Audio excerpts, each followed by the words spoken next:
kind of come and talk a little bit about what we're talking about now, and talk a little bit about what we've been saying with respect to ancient Kemet and some things of that nature. So I just wanted to kind of come live and talk a little bit about that. We've been talking about ancient Kush, and we've been talking about some of the things with respect to its history and the beginnings of Kush. So I just wanted to kind of jump in and talk about that now, because I want to kind of dig more into ancient Kush itself and kind of give us an understanding of where it came from and some of the beginnings of ancient Kush. So I thank you very much for joining me. I pray that you continue to join me. Thank you for so much to those who are supporting, those who are members here, and a lot of the resources that I'm going to be talking about and touching on are available on our member site, so you have access to it, or make sure you have access to it. But I want to talk a little bit about ancient Kush and just where did it come from, and kind of pick up in the series where we left off before, because as we were talking a lot about just the beginnings of ancient Kush. And when you think about it, archaeological, evidence and archaeology kind of set some time frames, if you will, with respect to ancient Kush and where it was around, and some things that it was doing, what's a part of it. And when they do that, they set time periods. So I want to kind of set our framework with respect to ancient Kush and kind of dig into it, because as I think about it and I dig into the time frames for ancient Kush, we're really talking about, prior to, and we started thinking about the people that started the area that we call Kush. We are talking about this area being developed, as we mentioned in our last video, well before the start of the New Kingdom, well before the start of the Old Kingdom, well before ancient Kemet and those places. This was a place that was already started and already a place thousands of years ago. 5000 BC, you can see people in this area with settlements, right? So you're talking 8,000 years ago, and obviously human beings come from this general area of Africa. So you're talking a long period of human activity and human ancestral activity. So as we kind of narrow that down to Kush proper, we kind of look at certain time periods that pop up, and archaeologists and chematologists, if you will talk about specific time periods with respect to it. And I kind of want to just share it because it becomes something that I think is really interesting as we think about that, and we kind of move through it. It becomes something that's really interesting for us as we jump into it and really get an idea of where it's coming from and some of the significance behind it. So as I think about that, I want to kind of pull over to this PDF here that I have, the timeline, and a lot of people who have access to some timelines online. So I very much appreciate you supporting me and helping to look at some of this. But this particular timeline I want to look at, when you look at the perspective of ancient Kush and you look at the area of how archaeologists look at ancient Kush, they like to break it up into specific areas, and they break it up to a pre-Kerma area, and Kerma is that part, the area of ancient Kush around the third cataract of the Nile, what is today modern day Sudan. That area right there, which is the area now is called Kerma. They call it the site of Kerma now. It is an area where development is taking place. It's an area where it's kind of like at a choke point, at a very strategic point between the folks in the north and the folks in the south and the folks in the east, in terms of being able to make use of that watery highway that is the Nile River, and have trade and a lot of urbanization and things of that taking place. So you find in this time period, which we'll talk about, when we touched on this pre-Kerma time period last time, and thank you so much for joining. God bless you. I very much appreciate you joining. Thanks so much.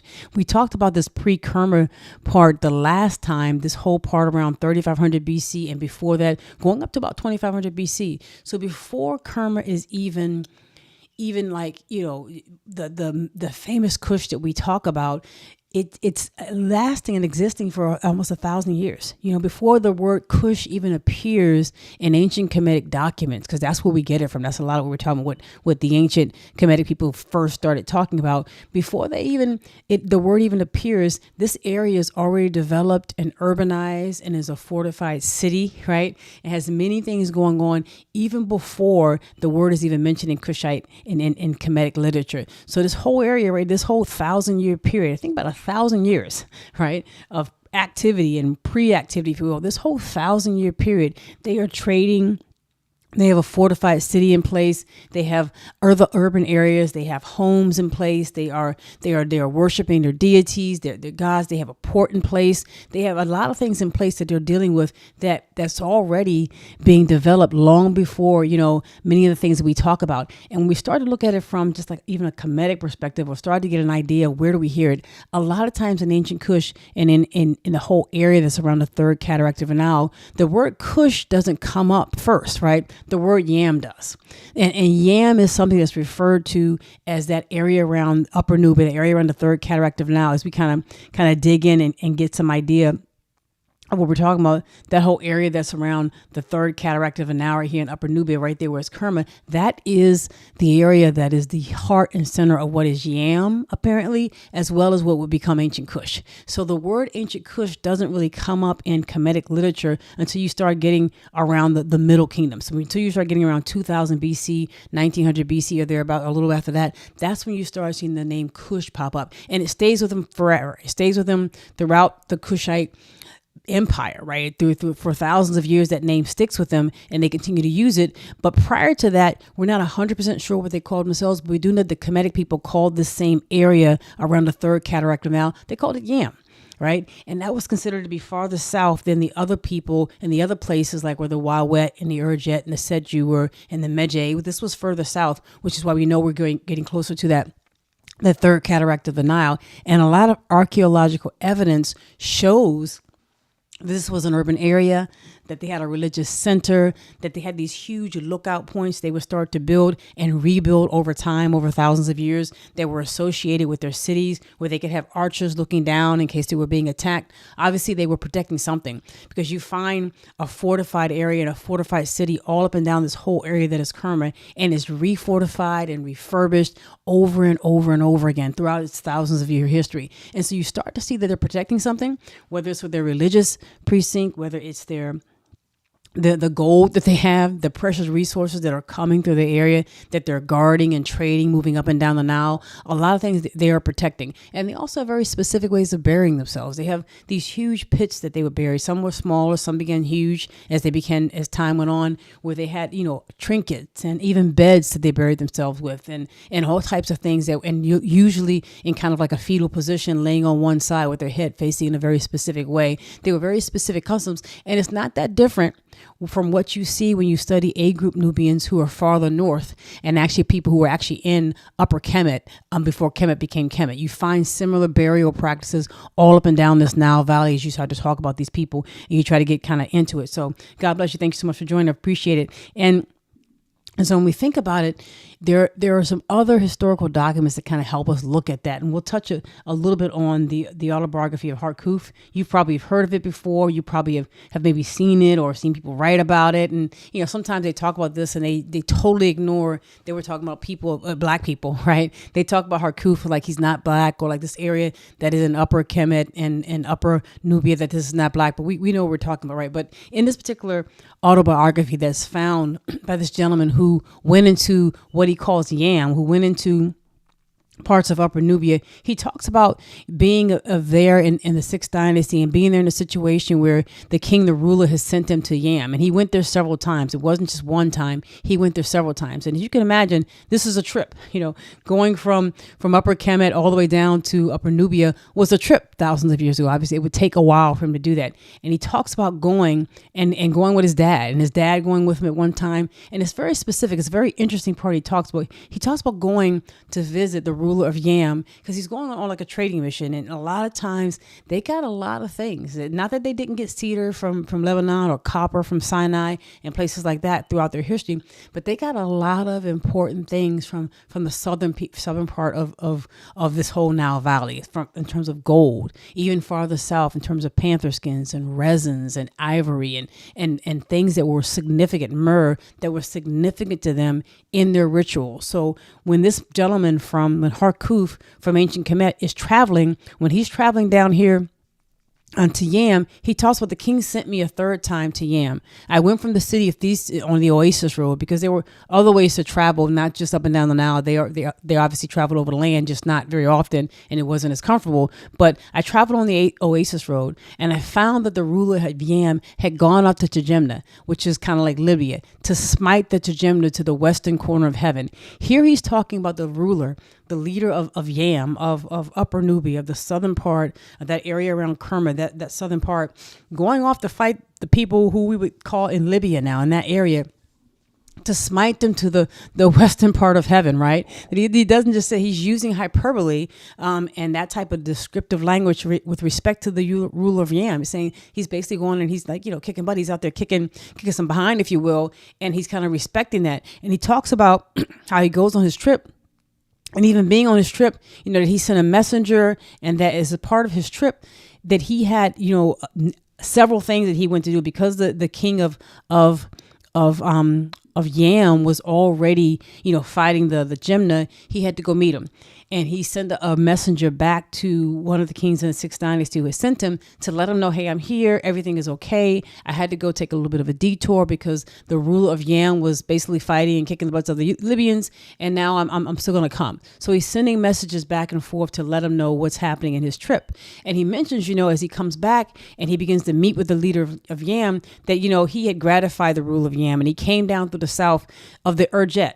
He mentions the Urjet and the Setu and the Wawet. These are people who were living in Lower Nubia. These are people who are living in that area between Upper Kemet and what is the modern day border of Sudan. These are people who are Nubian, who are Nahesi. These are people who are black, who are African. Obviously, the whole people there are African, and they are people whose societies and traditions we overlook.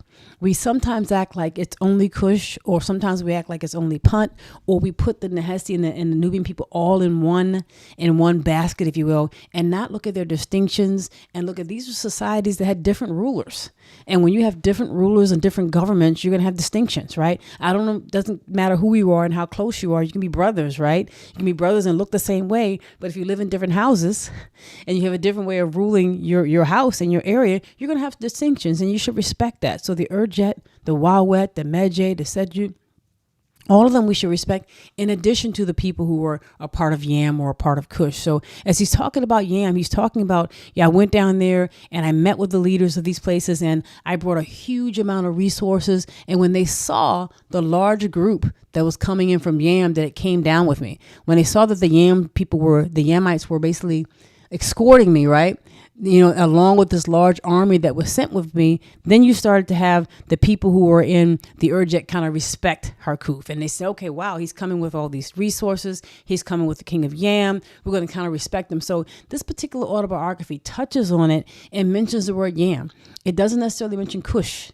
But it's clear based on archaeological evidence that they're talking about, when they mention the word Yam and the name Yam, they're talking about farther south beyond the Second Cataract, moving into what is today modern day Kerma, which has an archaeological site that dates back thousands of years, right? Many thousands of years.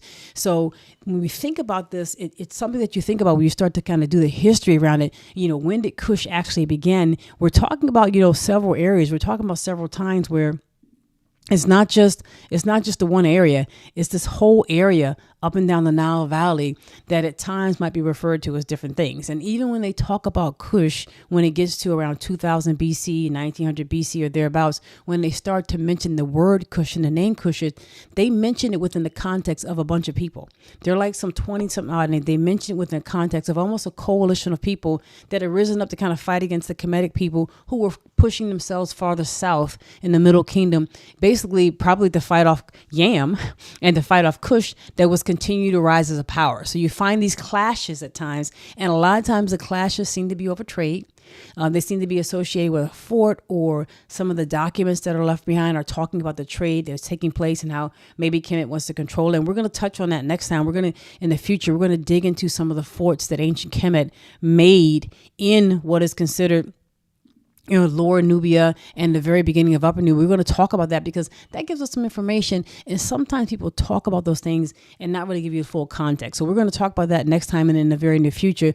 But to kind of answer that question, to jump on it, when we think about Kush, when we think about Yam, we have to know that this history goes back many, many years, many thousands of years. And even if you go kind of looking at the top of the screen here on the upper right hand corner, you think about Predynastic Kemet, going 4000 BC, going back 4000 BC, or thereabouts some 6,000 or more years ago, you find there are people all up and down the Nile Valley. And there are people who are urbanizing and coalescing around Kerma around this time, developing their own societies and developing a long-lasting tradition that will last thousands of years, really tens of thousands of years. When you go back, you're talking tens of thousands of years of history in this area, tens of thousands of years of human history. Even when you look at between the Second Cataract and Kerma and Sai Island, and this place has hundreds of thousands of years of human ancestral and human activity on Sai Island, which is right there in the Nile, right there in Upper Nubia in the in the northern part of the Sudan. So I just wanted to kind of throw that out there and jump that at you. That as you start to think about it, and we continue this series, I want you to think about Yam and think about Kush as being a continuum of something that's been happening, for thousands of years, maybe 10,000, tens of thousands of years in the Nile Valley.